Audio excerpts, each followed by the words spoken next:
Self-development with tactics.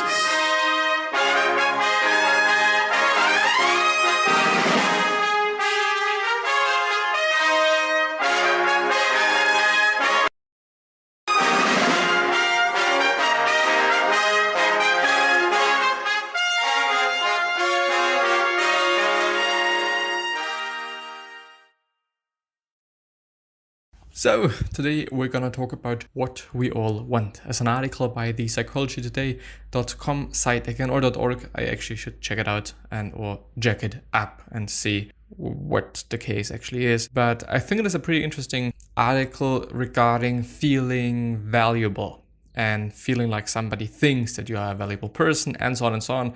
And I do think that it is worth going through, and this is also the reason why I'm gonna go through it. So let's actually have a look at it. Let's actually see what the article is saying. It's not that amazingly long, but it is something. We All Want the Same Thing by Joseph A. Schrent, MD, by the I Am approach, which I guess is, might be a company, might be something else. I actually don't know, and I don't care. Posted on December the 2nd, 2020, so it is actually from today. This video is also going to be recorded on the 2nd of December, or is it? No, today's the 3rd. Today's the 3rd. So it is from yesterday, and I should actually do it like this. And yeah, we all want the same thing, simply to be valued by somebody else. Think about every person you have ever met. They just want to feel valued. I want to feel valued, and so do you, by someone, right? I think this universal human need has variation roots. Millions of years ago, we were not the fastest animal. We were not the strongest and not the biggest animal. We were isolated mammals scurrying around trying to be lunch. We were prey. And then we formed these small social groups, and our social potential increased so dramatically that human beings are everywhere. But to stay protected by the group, you have to contribute. So you have to have value, and you have to be valued, and you have to give certain value to the group. This survival mode explains why I get angry, anxious, or sad when I feel less valued. The limbic part of my brain worries I may get kicked out of my protective and be lunch. Out of my protective group, I guess. Right or wrong, just the perception of being devalued activates our ancient, irrational, emotional, and often impulsive response. We worry we will be lunch.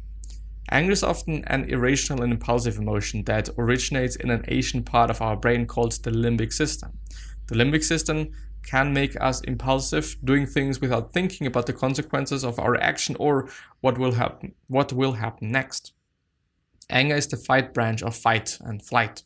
It's an emotion designed to change things. We get angry when we want someone to do something different, to start doing something or stop doing.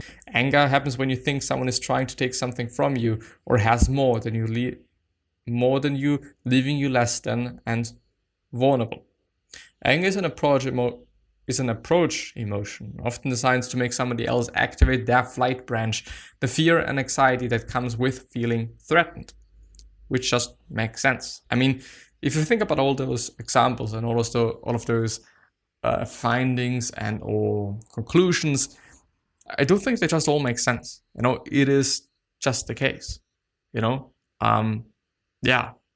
I mean, there's always the fear of missing out or the fear of not having as much as the other person and whatnot, because if you think just back to our very ancient times, it has been all about surviving. And guess what? If you're not having as much food as the other person is having, even though you're quite the same person, you're probably not going to live as long as this person. And so our survival instinct and thoughts and whatnot kick in and say, well, that's not pretty amazing. That's fucked up. This might actually be also one of the reasons why children in general are so egocentric, or their worldview is egocentric, just because they're still having way much more of this survival instinct in them than just adults and also teenagers and whatnot are having.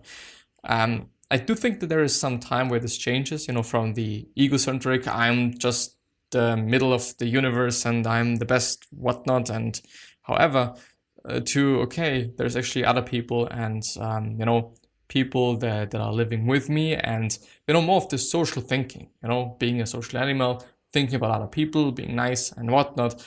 And by the way, I do think that this is also one of the reasons why being nice and being a good person feels so good, just because we are then valued, because we're nice and we're contributing something to the group, which then in the end leaves us thinking that we are not going to be lunch very soon.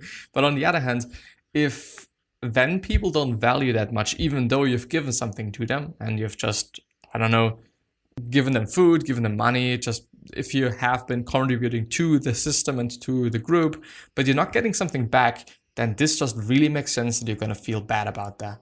Like, okay, I've given so much to these people, but I've not gotten anything back. Or when I need them, when I needed the group for protection or for something else, I didn't get anything from them.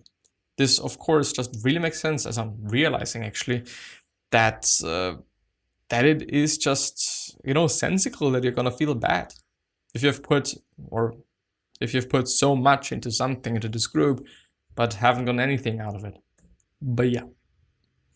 When we sense that somebody else sees us with less value, we worry we will be kicked out of our protective group and some predator will come and eat us, that we will be lunch. This group mentality has helped us survive, but it can backfire. An entire group can feel devalued by another group. This can lead to war, as I think it's quite always been the case, when it comes to war. That one group thought, well, the other group is devaluing us, they think that we are shit. They think that we are just lower in value than they are, and so on. But yeah, there are millions of people in our country, in our countries, in our world, who feel that others see them as less than. Many are angry, they want something to change. Right now, at this very moment in our history, there are a lot of angry people who feel that something is being taken from them, and they want to change that. They want what we all want. They to feel valued, but not just by people in that group. They want to feel valued by people in your group. We are one group. It's called humanity. If we, guess what? There's something called humanity. Did you know about that? I didn't. If we continue to act limbically and impulsively, we are not going to be able to anticipate what will happen next. The part of our brain responsible for rational thought, for making a plan, executing that plan, and anticipating what will happen next lives right behind our forehead and is called the prefrontal cortex, or PFC. How many times have you done something impulsively, limbically, or slapped your forehead as if trying to jumpstart your prefrontal cortex? Actually pretty interesting. Keep it frontal, don't go limbic. There is nothing wrong with anger. It is what you do with it that matters. And when is the last time you got angry at someone treating you with respect? You don't. Yeah, actually really quite the case. There is always going to be a reason, at least in our head. There's a reason for why we're getting angry, why we're getting disappointed, why we're feeling anything. In our head, there's always going to be a reason. And sometimes we are seeing things in a very wrong light, so that we get angry, we get jealous, we get whatever, even though there's no real reason for just being so or doing so. Also something to consider and having in mind. And when is the last time you got angry at someone treating you with respect? You don't. Because anger is an emotion designed to change things, but being respected feels great, so our brains do not activate anger. Because why? There is no reason for doing so. Respect leads to value, which is what everybody wants. And what amazing is that at any and every moment in time, you can remind someone of their value. And whenever you remind someone of their value, you increase your own value. And everyone wants to feel valuable. Respect leads to value and leads to trust. And trust is the antidote to anger and fear and sadness, because when you believe that someone else sees you as valuable, you make a mistake and not worry. You can make a mistake and not worry that the person will see you as less valuable and kick you out of your protective group. That's what we need to do right now. Value each other instead of judging each other as less than. I would rather wonder than worry about why you do what you do. I would rather be reflective than reflexive. I would rather have the discussion, use my PFC or prefrontal cortex as you use yours, and explore our differences as opportunities to learn. I want to know why you're angry without being afraid of your anger. I wanted to know that you are respected, valued, and that we can create a foundation of trust. We need this now more than ever. There's nothing wrong with anger. It is what we do with it that will matter. And never forget that we all want the exact same thing. So no matter which group or tribe or country we come from, we just want to feel valued by somebody else. Keep it frontal, don't go limbic.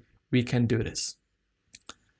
I am home, social, biological, IC. I don't know what this fucking graph is, but I've really, really tremendously enjoyed this article. I think it is actually really amazing. Well, so being at home and feeling valued, biological value, social value, IC. It's actually very, very interesting. Fear of hurting others can leave us paralyzed. Why do we need to feel valued? Keep it frontal, don't go limbic. There's actually other articles. I'm just reading the titles. Why do people lie? Part 2. No one is sick or broken. Trumping fear. Addiction is not a crime. Are religions really so different? Why do we need to feel valued?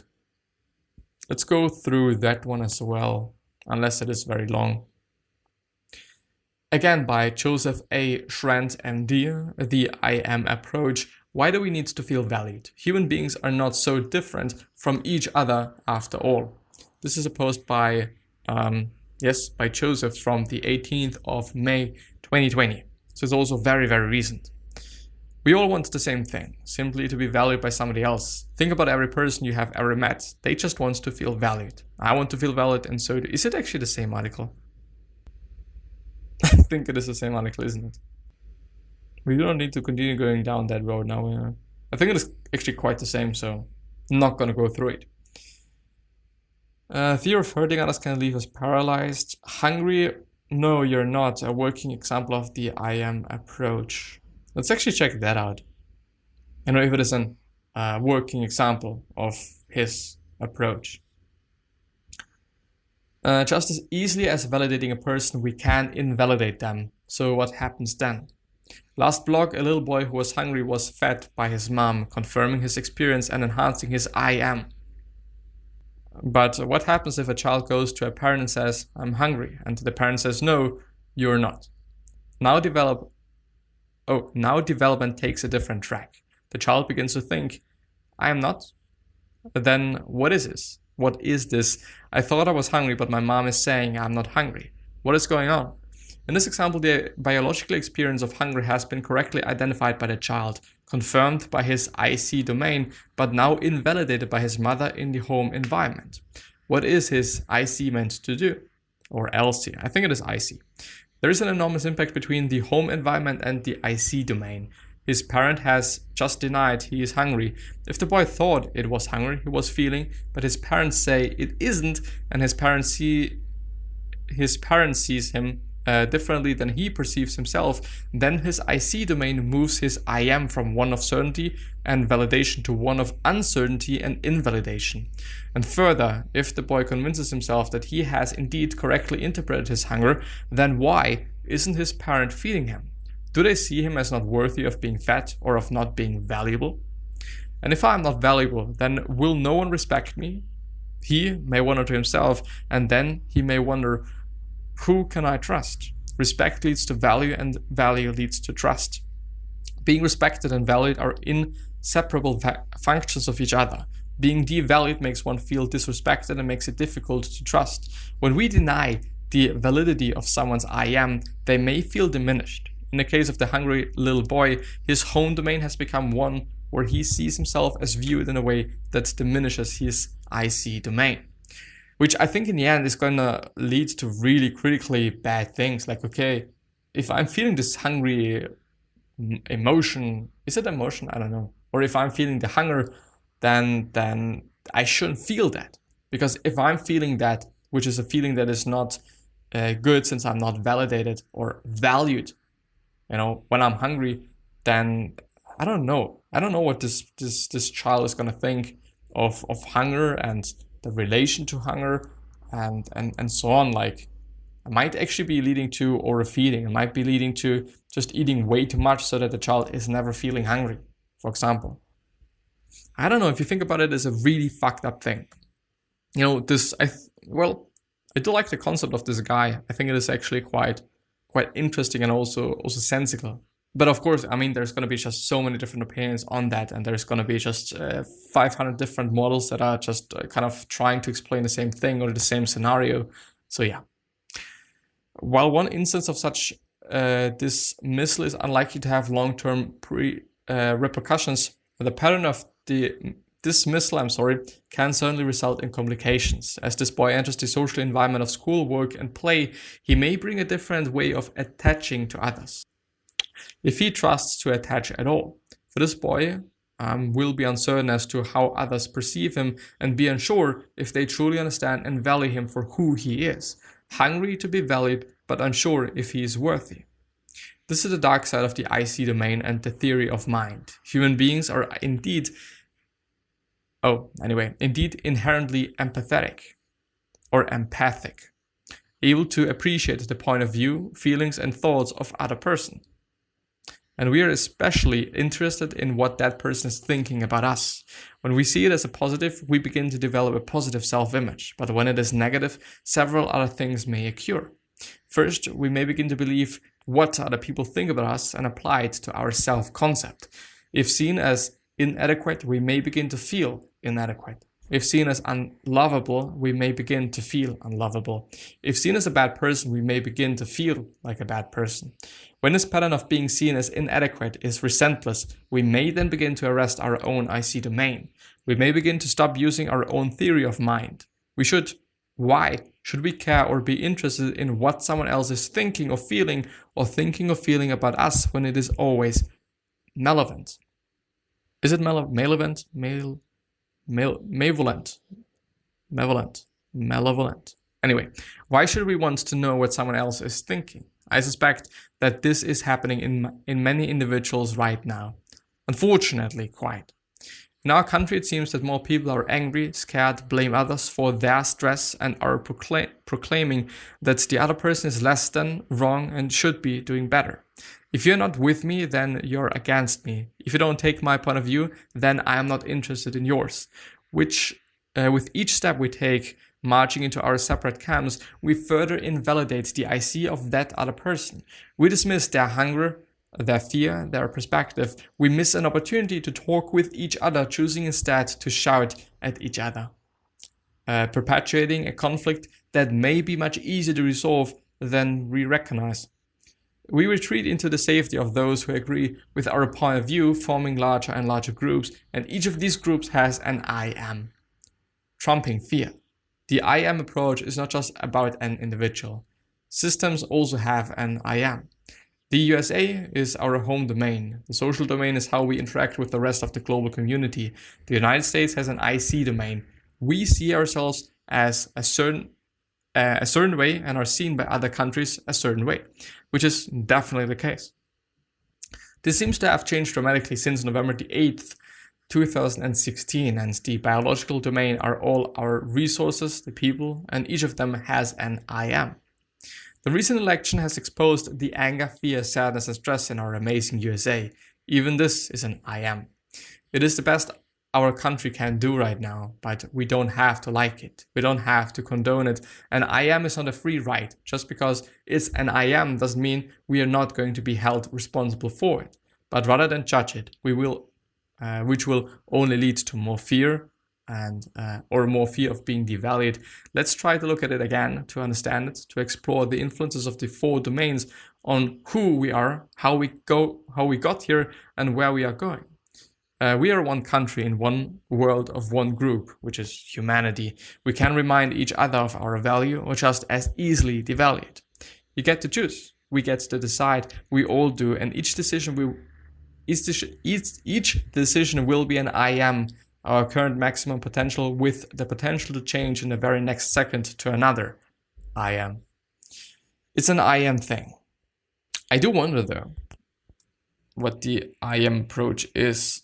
I am approach.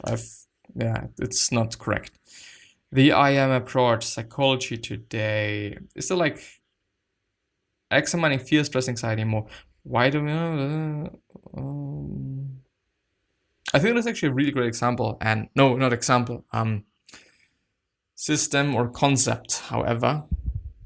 the I am story. You control no one but influence everyone. And by influencing somebody else, you're influencing yourself, because you're probably going to be seen in a different light. For example, if you're nice to a person instead of being a fucked up motherfucker. The identity method. I am, which is trademarked, by the way. Fuck.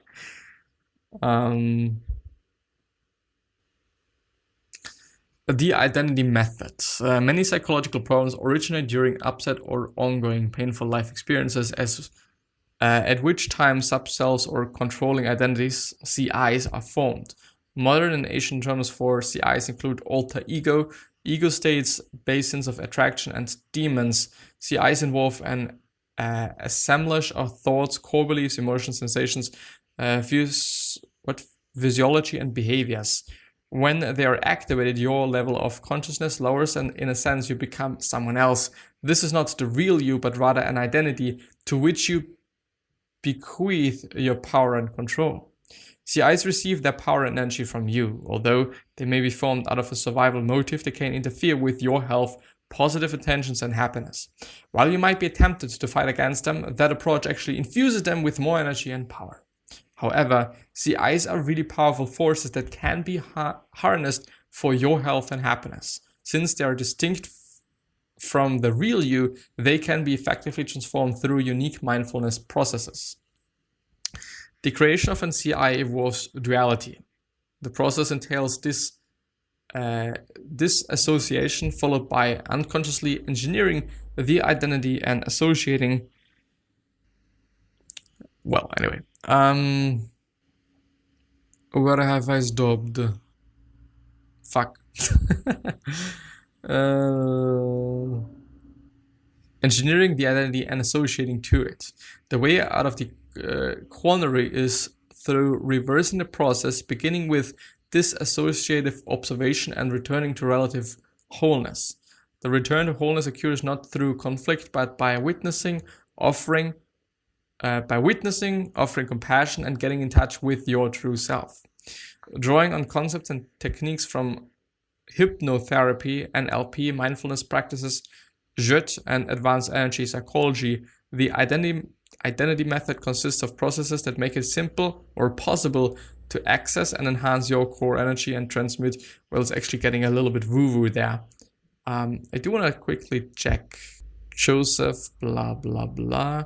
The I am story. Maybe I'm going to find something a little shorter, a little bit more, on the point here. But no, I don't think so. Respect. The IMAX approach. The IMAX states, oh, now it is IMAX, not I am. Pretty interesting. Maybe it's an old post, I don't know. But it's the same thing, basically. States that everyone is currently at their personal pinnacle of potential, doing the best that they know how to do and how to do at any given moment in time. The IMAX is influenced by 4 interactive domains: home and social life, and self-concept, and the body's current biological genetic manifestations. It is actually a very interesting thought, since it is very positive. Like, if somebody's doing something wrong, or if somebody's doing something, then we can always guess that this person is giving his or her best. Since at this point of time, it is just the best. It's just the best this person was able to do, based on all these variables. Like, of course, on one day you're gonna be not as good as on the last day, just because maybe at home you had some fight with your mom, for example. I really appreciate that, but I am gonna end the episode there. So yeah, I wish you the best health of happiness and also success, and also hope that you're gonna remind yourself and you're gonna be remembered, which basically means your legacy, and basically means just being a nice person and then being remembered as a nice person, which is a pretty fucking cool thing as well. 3 questions that I'm having you are: why are you here? What are you trying to change? And what is bothering you the most? These 3 questions. Hopefully gonna show you your purpose and maybe even a business idea, which is also a pretty cool thing. One last idea that I'm having for you is, what could you essentially say to another person that is indeed gonna change their life? Because I totally believe that we all can say something and we all can communicate something that is indeed gonna change somebody's life. Now, with that being said, hopefully gonna see you next time. Bye bye.